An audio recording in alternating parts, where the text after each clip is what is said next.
Another frustrating loss to a very beatable team. The Chargers fell to the Minnesota Vikings at home 27-20 on Sunday to go to 5-4 on the season. And we are here to talk about all of the big plays in this game and tell you what has to change for the Chargers, who really struggled offensively, had some great plays defensively against the run, but still struggled late in the game. So we're getting into what the Chargers need to do to keep pace in the AFC, where they're really, really losing ground. But I'm Daniel Wade. He's David Droegemeier. Let's go ahead and get into it.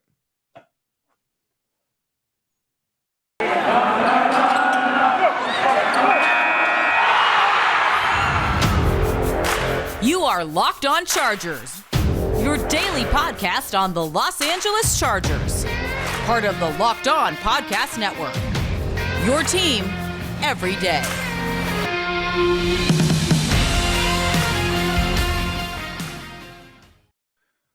What is up, man? Welcome into the Locked On Chargers podcast. We really appreciate you guys, especially on days like this where it's very hard to listen to any kind of Charger subjects, but it is nice to vent, right? And I think when you're hearing people who are going through the same frustrations as you about the Chargers offense on Sunday and everything that went wrong, it's sometimes nice and therapeutic, right? To listen and get some of that off your chest and be like, yes, I'm not crazy for thinking the Chargers are ridiculous for giving up the things that they did on Sunday. So today we have a lot to get into, but we're going to start with just the general lack of offense in this one. Even though the final scoreboard says 20 points, the Chargers was just no rhythm, right? A ton of drop passes, some missed throws, and a bunch of really big missed opportunities. And the defense, while doing some good things, David, obviously late in the game, crumbled to the Vikings, who were able to end the game on their terms, right? Which is something that Brand Staley and company want to do for themselves. So I think we have to start there with the offense, though, David, because 253 total yards of offense against that banged up Minnesota Vikings defense is just unacceptable. And there's no one thing. I mean, you can look at the play calling, right? You can look at the drop passes. You can look at a couple of missed throws by Justin Herbert. There's no one way to encompass everything. I know a lot of people want to put all the blame on Joe Lombardi, right? But there were some good plays in there that were dropped, right? There's other things that should have went well and then didn't for the Chargers. But the one thing is for sure, David, it has to look better than that against a team like that who is really struggling and losing players defensively. Absolutely, it has to look better than that. And Justin Herbert also did not look great in this game. He had less than 200 yards passing. It seemed like he was having a little bit of trouble with his reads as well. Obviously, the drop passes don't help. The running game wasn't sharp in this game. But I think the over-encompassing issue here is just missed opportunities. The Vikings didn't give you very many opportunities, right? And that was all part of their game plan. They wanted to constrict your possibilities with Justin Herbert and that high-powered Chargers offense on the football field, and they did that to perfection. They had an overwhelming advantage in time of possession, and the Chargers did not take advantage of the small opportunities that they had, and that's what came back and bit them. Yeah, no, exactly. I mean, it is all about missed opportunities because the Chargers should have many more longer drives, right? Couple throws go a little bit better. Couple guys hang on to the football. The numbers look totally different, right? And I thought Herbert was fine. He wasn't the special Justin Herbert that we've seen in a lot of games, right? But it is now, 3 out of the last 4 games where he's looked pretty mortal, right? Pretty average in 3 out of 4 games going up against, defensive minds. This time it's Mike Zimmer, right? Before it's Bill Belichick. Before that, it's Martindale with Baltimore. So they have struggled against teams doing similar things, right? Justin Herbert, again, seemed like he was struggling when they would bring a bunch of guys up to the line of scrimmage. They wouldn't be able to tell who was rushing, and it caused some problems. Josh Kelly has a big play where he misses a protection. Rashawn Slater has a play where he misses the guy on the inside. There wasn't a ton of pressure on Justin Herbert, but there were definitely times when he was confused, and a couple of drives were most definitely disrupted by a sack and a couple of just bad knockdowns where Justin Herbert on 2nd and 3rd down was just getting knocked down as he's throwing the ball out. But the Chargers defense, the one thing that we really knew going into this is it was going to be scary to not have potentially Michael Davis and Asante Samuel Jr. Asante ends up playing in the game. No Michael Davis, but that came to fruition, right? I mean, Justin Jefferson had a monster game against this secondary. Chris Harris Jr. made a couple of really good plays early on, and I was like, okay, that's what they need. Pass breakups, making open field tackles, the stuff Chris Harris Jr. does well. And then there was some bad for him as well, including him getting, animated in a play before the play's even over, him jumping up and down because he was mad at a miscommunication on the defense.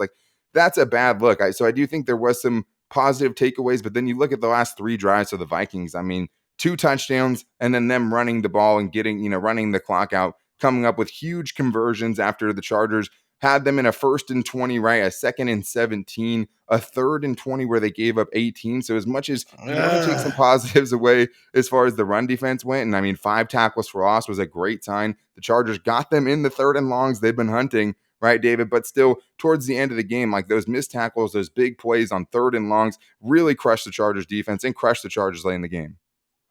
Yeah, you love the fact that you're able to keep one of the premier running backs in the NFL under 4 yards a carry. Dalvin Cook is fantastic. He's one of the better zone runners in the NFL. The Vikings have a very good offensive line, and yeah, he still ran pretty well and got a couple of big plays in there. But it was really the Chargers missing those tackles, not getting him on the ground when he had multiple opportunities. The Vikings got 11 penalties in this game, 100 plus penalty yards, and the Chargers can't take advantage of that. That makes no sense to me. How do you let that happen? You get them in 2nd and 20 situations, 3rd and 18 situations, and then you hear the broadcasters talking about how the Chargers are the best team in the NFL on 3rd and long Of course. situations, and then every single time they did that, the Chargers either failed to prevent them from converting that 3rd down opportunity or getting them close enough to where they can go for it on 4th down and essentially seal the game. Those are those little things right there. Is you execute throughout the game, but in those moments where you got to have it, like Brandon Staley talks about, the Chargers were not able to execute. Yeah, exactly. And I mean, I think when you look at, if you just looked at the box score, right, you'd see the Chargers defense, right? 5 of 14 they held the Vikings to on 3rd down. But then you factor in, giving up 18 on a 3rd and 20, right? And also giving up 2 4th down conversions, huge 4th down conversions. Like Who that's would have really thought the 7. Vikings would have Yeah. more 4th down opportunities in this game than the Chargers did?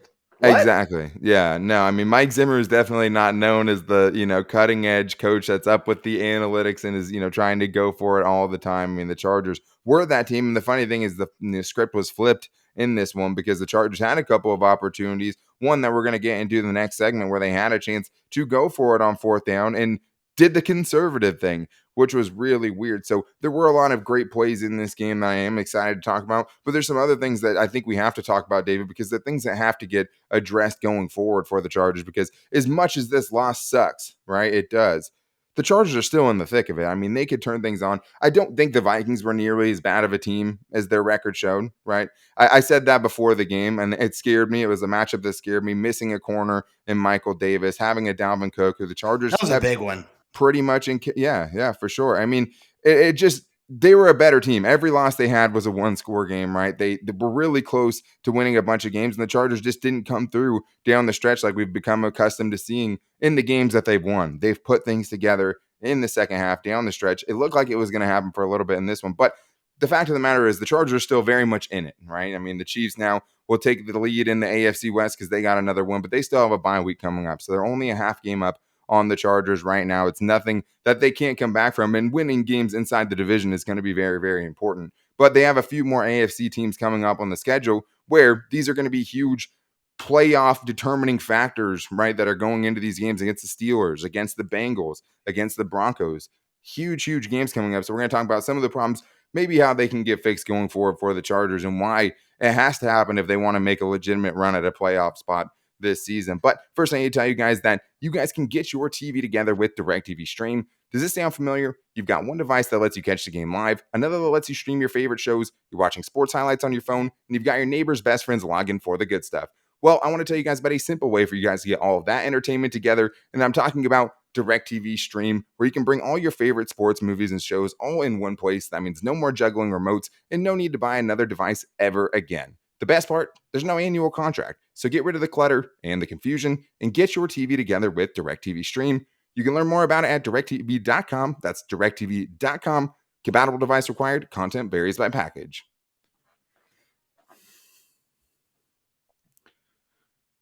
All right, David. Well, it's time to get into this one. And obviously, the recaps are never have fun. to? Yeah.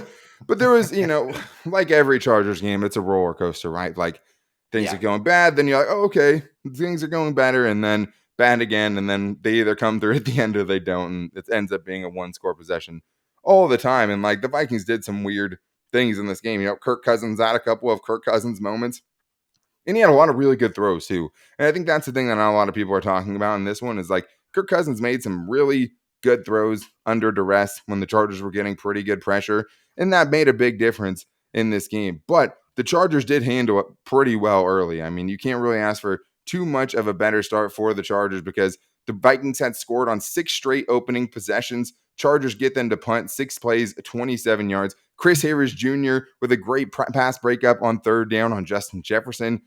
We were like minds blown. Like, this is awesome. Chris Harris Jr. is back. And this was the first time where the Chargers were missing opportunities because that's a great stop, right? You defer, you get the kickoff to start the second half.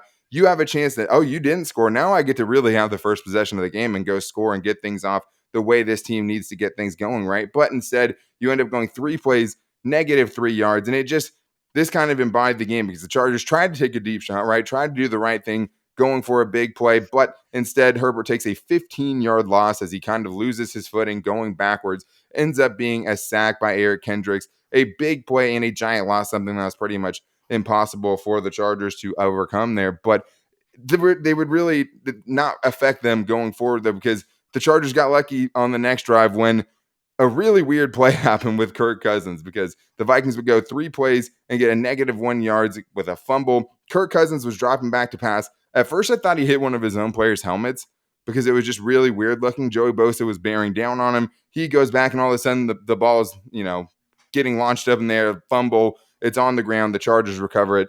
It looks like his offensive lineman, like, literally grabbed, like, his arm, like, almost trying to, like, brace him for getting sacked by Joey Bosa. And, like, the ball came loose. Or it was really move weird his there. hand, or move his arm forward. I mean, Yeah, like, hey, looked I'm like not going to let you fumble. Like, it was exactly. odd. This is going to be a forward pass, regardless. It did look like that. It was a very weird play, but Joey Bosa on this play gets tremendous pressure, and that's Yeah, one thing that did happen really well throughout this game.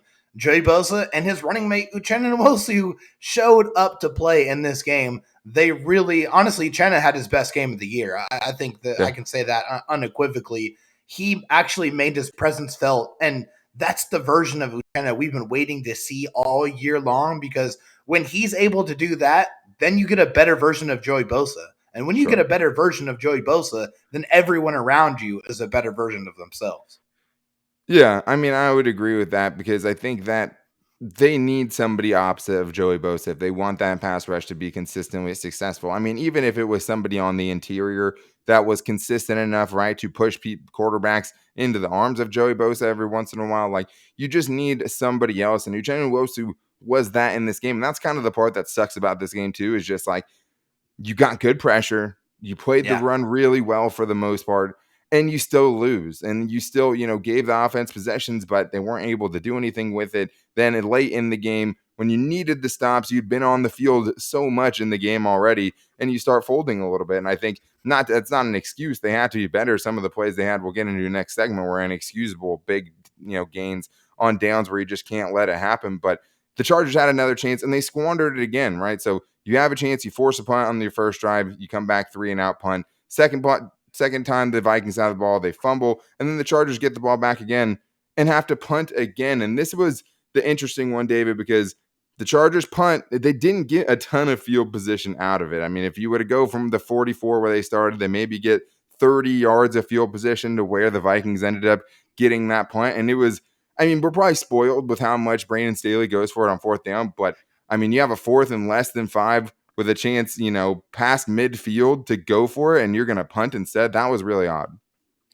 Yeah, I was like, wait, they're doing what? They're putting the punt team on the field? What is going on here? This isn't the Chargers that I've been watching all year. Like, Yeah, you thought it was like almost a foregone conclusion that the offense was going to stay out there and that they were going to go for it and that they were going to get it. And that could have swung the momentum of this game back to the Chargers' favor, because it feels like in the beginning of all of these Charger games that go awry, it seems like it starts off really, really bad and they're just not able to recover. They're never able to get into any kind of rhythm. And then you see in the games that they are excelling and they're doing very well. Like, for example, the Eagles game. That's still a close game, but they were humming from the start. The offense was moving the ball down the field, and it seemed like, okay, they got that good energy. They got that good momentum. They never got that established in this game other than a couple of drives. I mean, if they don't get it going from the onset, then they're not going to be able to get it moving. And it seems like That's a big issue with this Chargers team. They got to be able to handle the adversity better and be able to really make adjustments and turn it back on, and they're just not able to do it so far. Yeah, and I think it's just droughts offensively, right? It's just droughts of not being able to get stops on defense and then droughts of just not being able to get points on offense because that play there, I mean, unless Brandon Staley was like, well, I mean, if you think about it, like their offense hasn't done anything. Like Kirk Cousins had a weirdo fumble, and like we also forced, a punt on their first drive as well. So like, let's trust our defense here. Obviously, probably No, not the right play. Yeah, stay no, with who you are. Be that's what I'm aggressive. saying. Stay aggressive. Yeah. Don't fold now. Don't change who you are. You're the aggressive team. You're the aggressive coach. You go for it on fourth down. You need to stay with that identity. Yeah, and it was just weird. Like it was just, we didn't see that coming. And like I think, the other part was they went up and started, trying to really hard count the Vikings to jump off sides, and they're like, hey, well, I mean, they have to think we're really going to go because we really go for this all the time. And then they have to burn a timeout, and then they take a 5-yard penalty, delay a game just to get more space. But that was weird. I mean, it was a weird move by Brandon Staley there, and the Chargers. I think if they knew how many possessions the Chargers were going to have offensively, obviously he probably wants that one back. The Hindsight's Vikings always come back. 2020, my friend. Of course, but it's just weird because you don't even need hindsight to think that Brandon Staley's, was going to go there just because he had.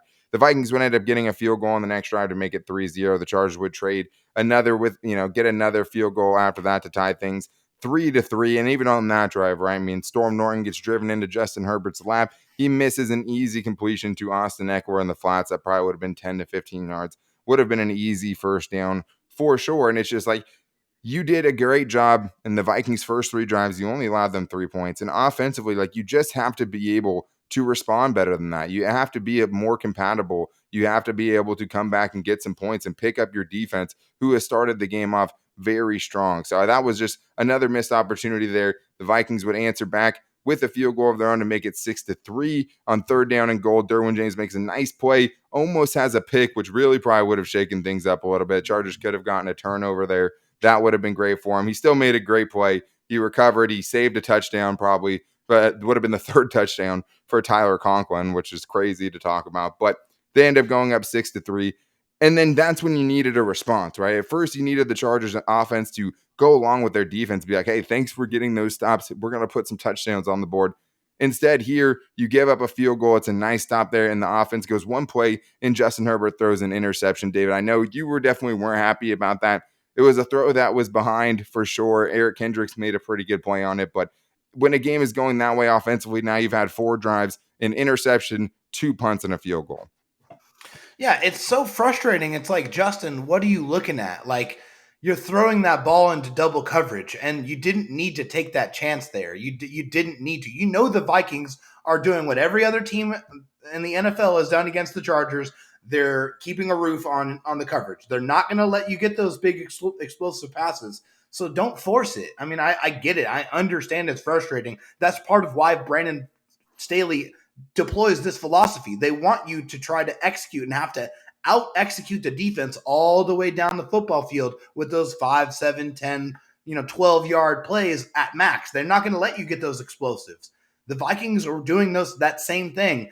They basically baited the Chargers into going for a shot there, a shot they didn't need to take, and then Justin Herbert makes a bad throw. And hey, you got to give credit to Kendricks. He made a nice play. He read it, and he picked off the pass. But that play should never have happened. Justin Herbert should never have thrown that pass. That was just not the right way to start that drive.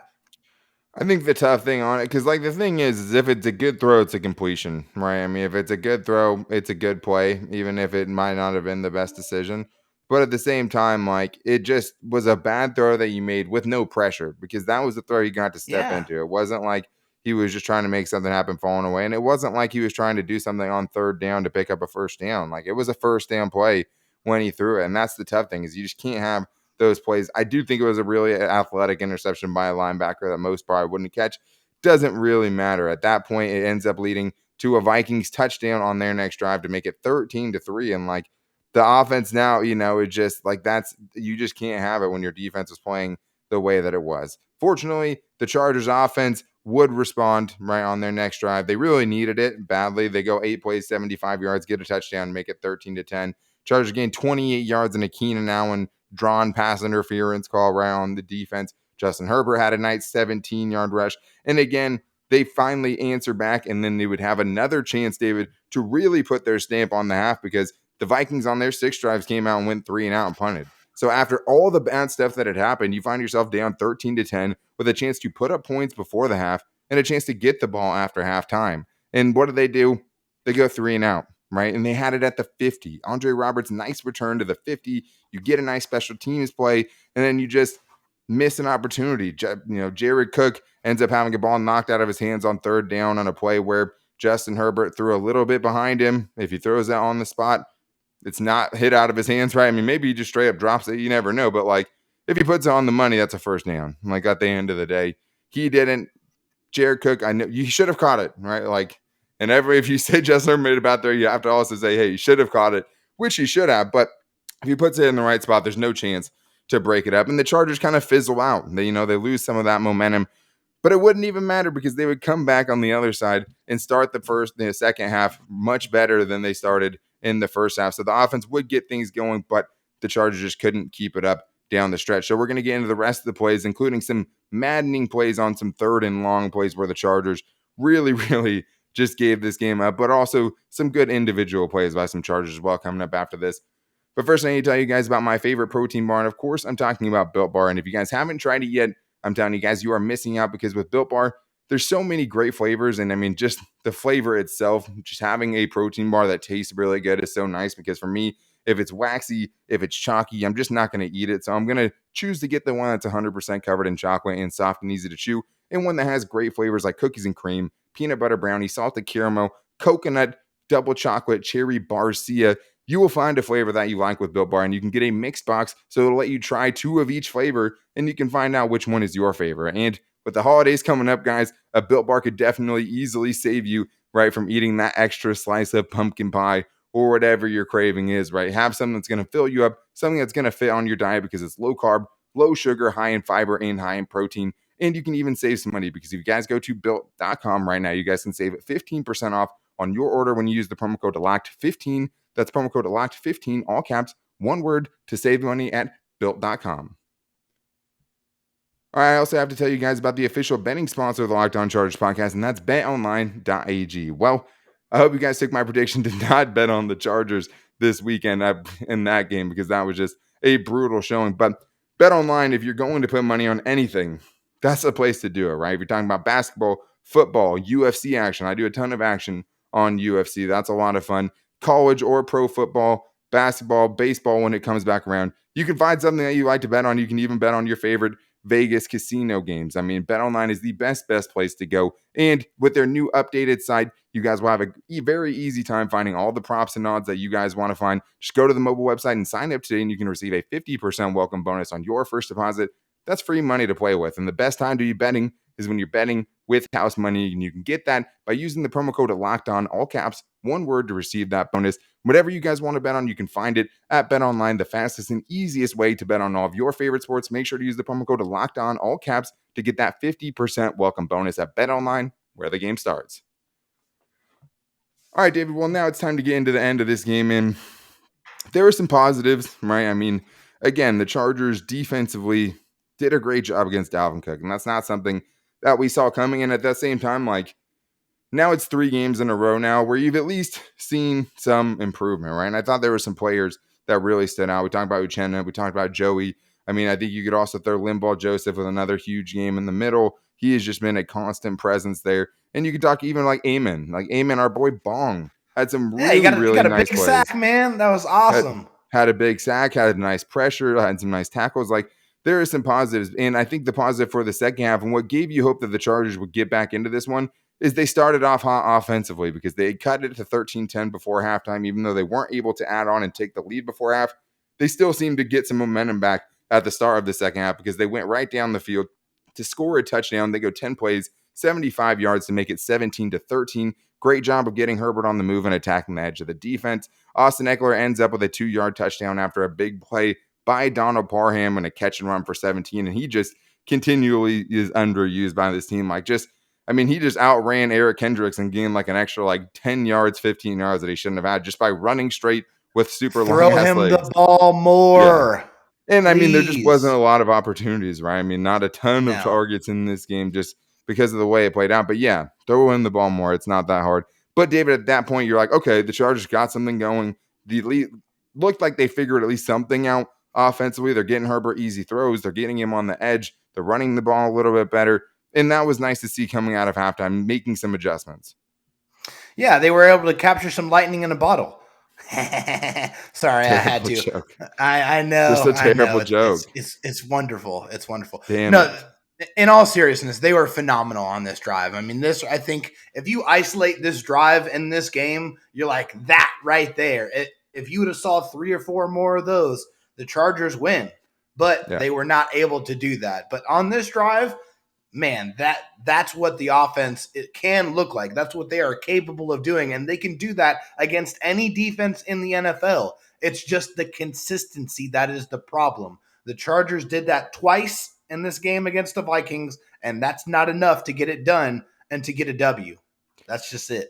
Yeah, no, for sure, right? And I think it might be asking a lot, but you saw that and you obviously said, all right, you found something, keep doing that. And the Vikings had a chance to respond there, and they almost let the game kind of get away from them a little bit because they go 3 and out on their next drive and punt, right? Chargers get the ball back.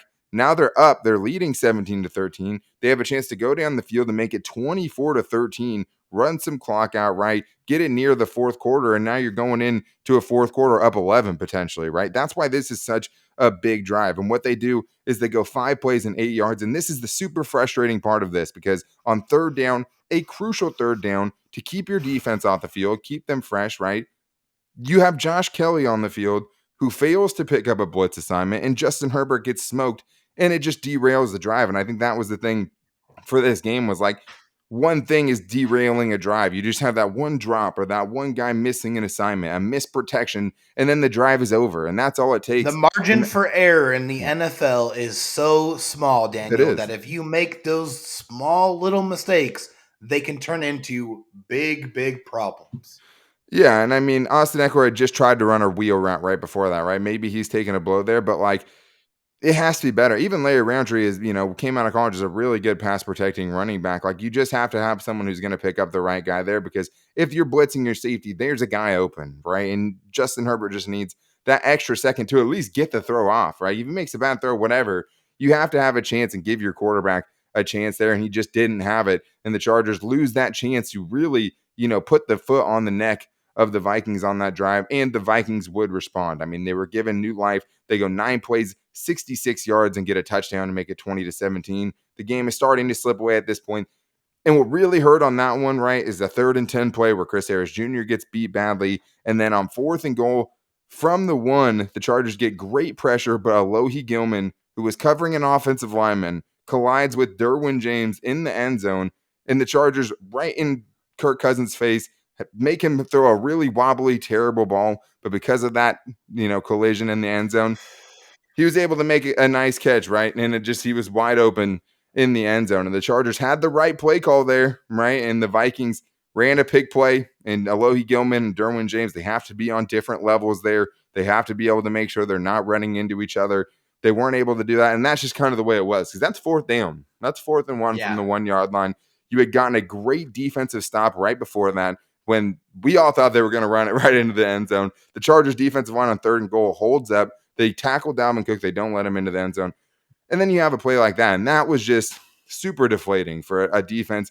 A long drive like that to have it end that way was deflating. And then the Chargers really with the game kind of slipping away from them, David, they go 3-and-out. Herbert under heavy pressure on 2nd and 3rd down. And that's the thing. Like the pressure wasn't terrible by the Chargers offensive line. Like, it was just really key moments that gave away drives in a game where they just didn't have enough of them. Yeah, and when you don't have that many possessions, the margin for error in the NFL already small is even that much smaller. So you have to take advantage of every opportunity that you get. And the Chargers, like I said, throughout the show, on offense and on defense, did not do. They were unable to just make those small plays to stay on the field or get off the field. And the Vikings did. They were able to, even in those horrible situations that they found themselves in, they dug themselves out of those holes and then they capitalized when they had the opportunity to do that. And the Chargers simply did not. They just couldn't do it in this game. And that play that you talked about, I think is just a microcosm of the frustration that I felt throughout the entire ball game.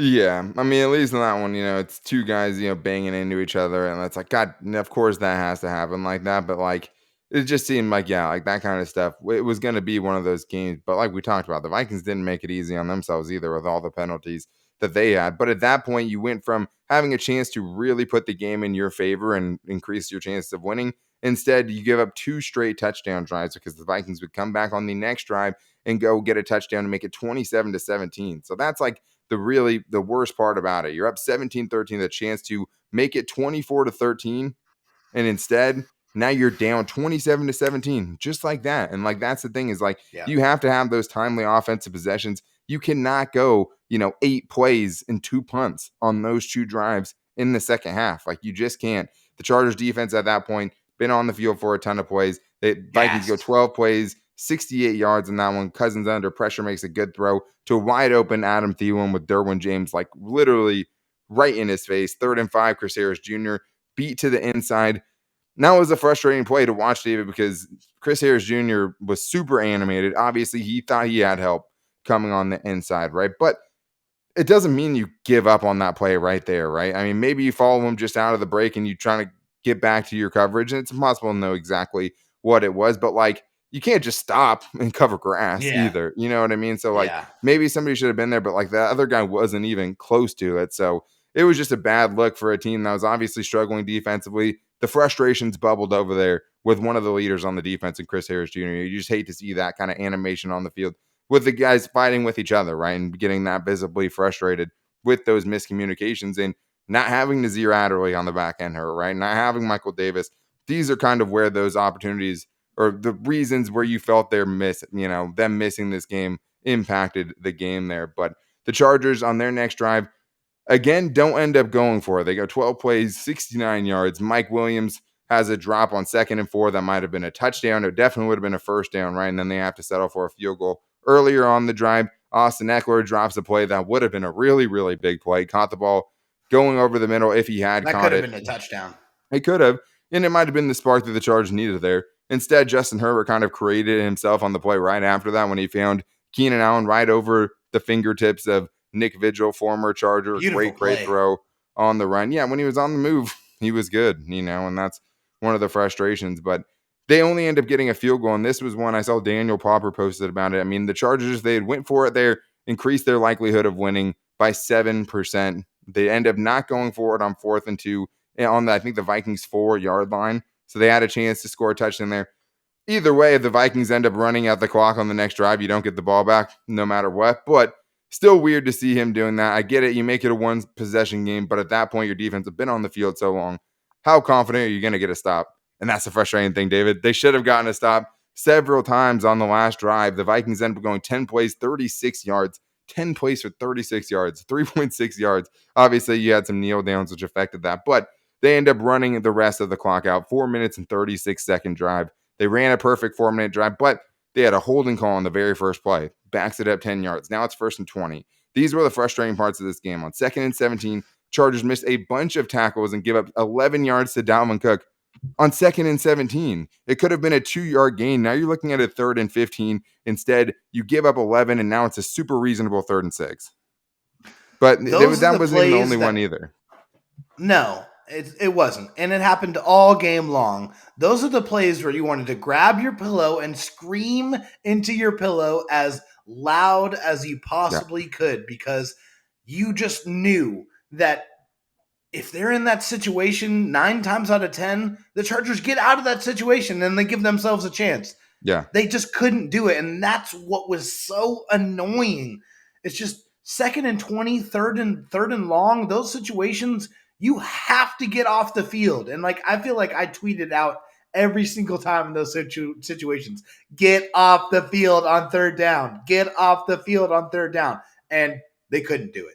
It just, so frustrating. A lot of those frustrating moments, a lot of moments where you're making noises like that just because it was so brutal to watch. But like, that wasn't even the worst one on that drive, because the worst one came On 3rd and 20 with a chance to get the ball back to your offense potentially with over 2 minutes left to play, the Chargers give up an easy 18-yard completion to make it 4th and 2. The Vikings go for it, pick it up. I mean, the thing is, I don't even really have a problem with the Chargers defense not defending that 4th and 2. Like, obviously, you want to get off the field there, but that series was lost on the 3rd and 20. You give up 18 yards and make that decision. You think Mike Zimmer's going for it on 4th and 10 there? Absolutely not. Is he going for it on 4th and 12? Absolutely not. Like, that was the one thing you couldn't give up. And it seemed like I don't know where the safeties were. Like, obviously, it was bad coverage by everyone involved, but the safety's way off the ball. Like, you're not playing the sticks at all. Just a bad look for a team that when you have a defensive mind like Brandon Staley, those are the opportunities you live for. A 3rd and 20 to get the ball back to your offense to give your team a chance to win. And you give up 18 on that. Like, I saw guys holding up, that's 4th down. No, that's not a good play. Like shades of Gus Bradley picket fence. No. Yeah, you should just not be celebrated ever. And you just paid for it, because even though you give them a modest gain on the 4th down play, like that was what ended the game right there. You would have had, you still would have had to go down and get a touchdown, but at least give your offense the chance to go down and do it. It's not like they played well and you'd have a ton of confidence that they're going to go score a touchdown, but you got to at least give them that chance there. And that's the thing, for as well as the Chargers defense played against the run, again, the last 3 possessions for the Vikings, 2 touchdowns and running the ball out, with their possession. We saw the same thing from the Patriots in that game.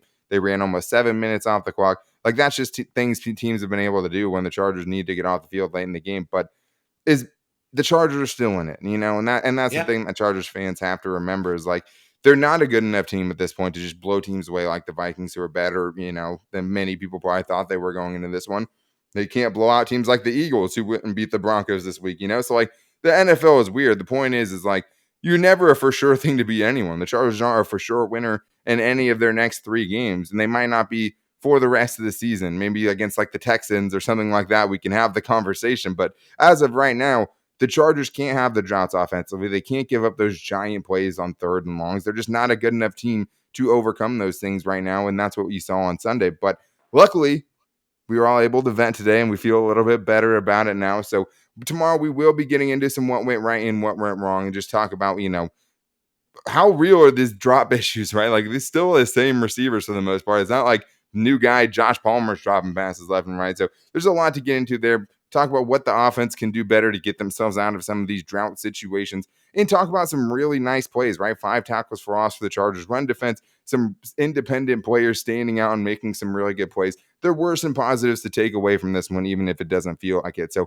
we'll be back with you guys tomorrow, as we always are, with what went right and what went wrong. But until then, make sure to go subscribe to us on YouTube. If you haven't already, you can watch it for free. You can listen to the show for free, but it is a lot of fun to watch and be here on YouTube with you guys. So if you guys are watching now, make sure to go subscribe. If you guys are listening, make sure you're following or subscribing wherever you get your podcast from. It's always free. You guys can rate and review if you like the show as well. We would really appreciate that. But you can also follow the show on social media. We have a Twitter at Locked On LAC.